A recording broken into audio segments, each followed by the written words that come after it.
यह कहानी है एक उदार और प्रेमी महाराज शिवम की, जो अपनी जनता के लिए अपनी जान भी न्योछावर कर सकते थे। उनका राज्य बहुत विशाल था और उसमें हरी भरी वादियां, खूबसूरत नदियां और रंग बिरंगे जंगल थे। उनकी प्रजा बहुत संपन्न और खुशहाल थी। महाराज शिवम का परिवार छोटा था।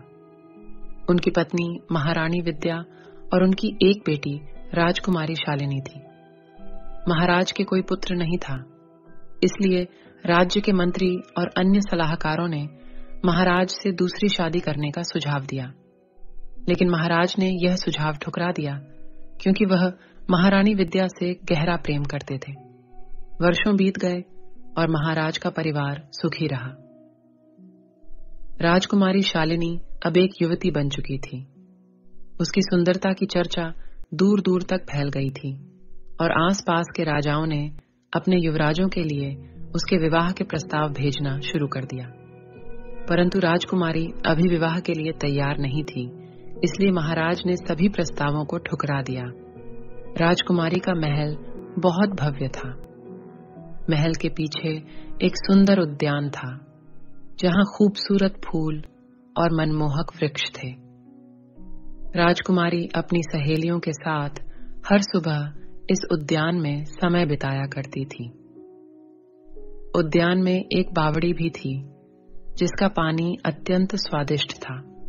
एक दिन जब राजकुमारी और उसकी सहेलियां उद्यान में थीं, राजकुमारी को अचानक एक तेज दुर्गंध आई। वह बावड़ी के पास बैठी और बेहोश हो गई। उसकी सहेलियां और महल के सेवक तुरंत उसे उठाकर महल के भीतर ले गए। महाराज ने तुरंत राजवैद्य को बुलवाया। राजवैद्य ने पाया कि राजकुमारी की बेहोशी का कारण वह दुर्गंध थी। महाराज ने सैनिकों को उद्यान में भेजा, जहां उन्होंने एक मरा हुआ चूहा पाया, जिससे दुर्गंध आ रही थी। दिन बीतते गए, लेकिन राजकुमारी की हालत में सुधार नहीं हुआ। महाराज ने अपने और आसपास के राज्यों में घोषणा करवाई कि जो भी राजकुमारी को ठीक कर देगा, उसे बड़ा इनाम दिया जाएगा। प्रातः काल का समय था। अचानक एक सेवक ने राजकुमारी के महल में प्रवेश किया और बताया कि एक परदेशी युवक आया है। उसका दावा है कि वह राजकुमारी को ठीक कर देगा। राजा को आशा की एक किरण दिखाई दी। उसने सैनिक को आदेश दिया कि वह पूरे सम्मान के साथ नवयुवक को ले आए। सैनिक ने राजा की आज्ञा का पालन किया और नवयुवक को महल के भीतर ले आया। राजा ने नवयुवक को देखा तो देखता ही रह गया। नवयुवक 20-22 वर्ष की आयु का था। वह राजकुमारों के समान सौम्य और सुंदर था। नवयुवक के चेहरे पर अजीब सा आकर्षण और आत्मविश्वास था। राजा के साथ ही राजा के आसपास के लोग भी नवयुवक को बड़े ध्यान से देख रहे थे।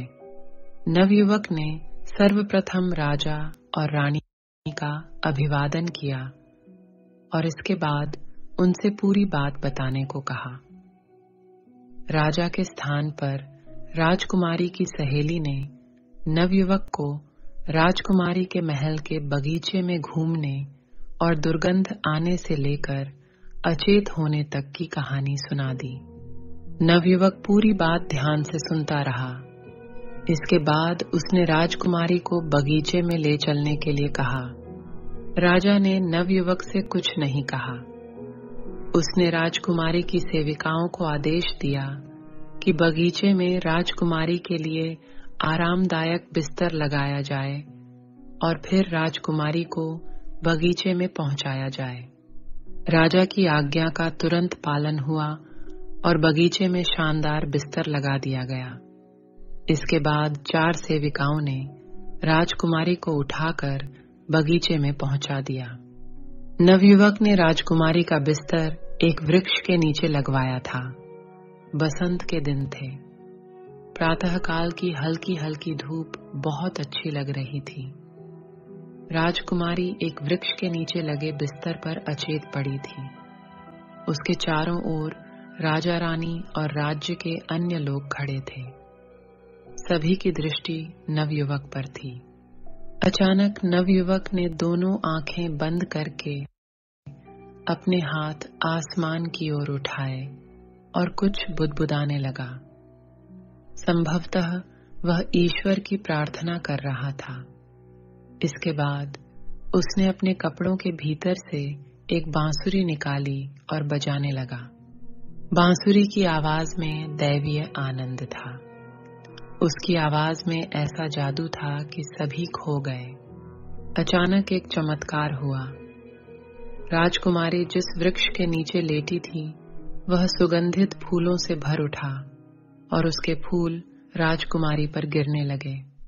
अब नवयुवक बगीचे में घूम घूम कर बांसुरी बजाने लगा। वह बांसुरी बजाते हुए जिस वृक्ष के नीचे से गुजरता वह वृक्ष फूलों से लद जाता। इसी समय राजकुमारी को होश आ गया। वह उठकर बैठ गई और बगीचे में चारों ओर फैले हुए फूलों को आश्चर्य से देखने लगी। इसके पहले राजकुमारी अथवा किसी ने भी ऐसे फूल नहीं देखे थे। राजा रानी और राज्य के सभी लोग खुश हो गए। वे राजकुमारी के हालचाल पूछने लगे और नवयुवक को कुछ देर के लिए भूल से गए। जब उन्हें नवयुवक की याद आई तो वह जा चुका था। राजा और उसके सेवकों ने नवयुवक को ढूंढने का बहुत प्रयास किया, किंतु वह नहीं मिला। अगले दिन सभी ने देखा, उस युवक के जाने के बाद राज्य के सभी वृक्षों पर फूल खिल गए और यह कहा जाता है कि हर बसंत में उसकी बांसुरी की धुन सुनाई देती है, जिससे सारे वृक्ष फूलों से लद जाते हैं और पूरा वातावरण महक उठता है।